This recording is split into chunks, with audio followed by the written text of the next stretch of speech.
Yeah, I was going to ask for an example. What came to mind for me for an e-commerce business, we see a lot of that here at Website Closers. So I'm thinking of an example where, maybe an e-commerce entrepreneur has a warehouse and they're doing fulfillment out of their own warehouse.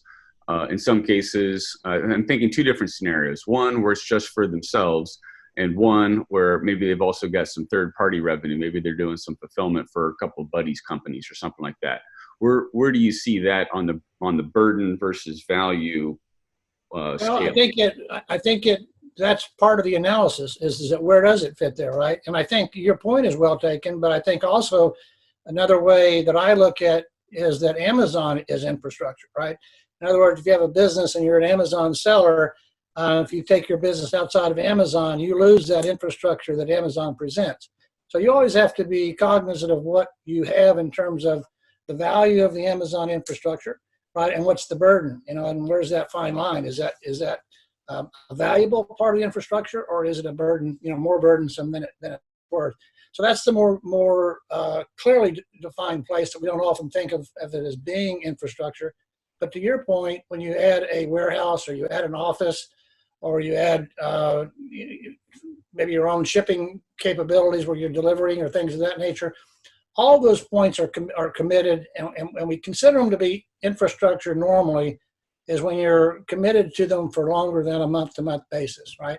So if you're committed to it for a year or more, and even though you can move out of Amazon, you can't move out of it with changing your business model or losing your business model. So you're committed to it almost in perpetuity. And so it's an infrastructure piece, and you've got to look at it that way.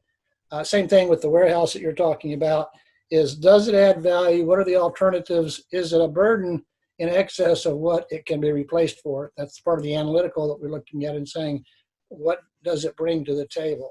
Because every bit of a business complexity that you add a level of risk as well. So you got to be sure that it's adding value and not just simply adding overhead. So is a layman's test kind of, is it adding value, or is it just I don't know, say like a redundant or an expense that could be cut? Is it as simple as that? I know it gets more complicated. What I do with it normally, Nate, when I deal with these is I tend to grade them on a scale. The scale usually around that 1 to 5 scale, and with 3 being sort of a neutral. It doesn't really add, it doesn't really detract. Maybe it's a necessary part of it, but you don't really see it as really adding significant value to the business. The higher up it goes on that scale, the more value it's added. So the easiest analogy, again, is going back to a restaurant analogy. Super high location, high traffic location in that scenario. So it has high value and above and beyond the building itself or the infrastructure, the other infrastructure itself. So we are gauging that value and trying to qualify it and saying, okay, very high value or very low value. And if it gets below the 3 scale, and it's somewhat subjective, but when we get there with it, then we're saying it's taking away from what I would consider to be the more quantitative valuation of the business. You're saying, hey, this business if we've got 2 businesses and they're making the same amount of money and we apply the same level of multiple to them because they're so similar, but if the one has a higher value infrastructure versus the other, the fact that they are the same or have similar histories, the one with the more valuable infrastructure is going to edge it out in terms of the value analysis of the business. Okay. So it's scalar in that way.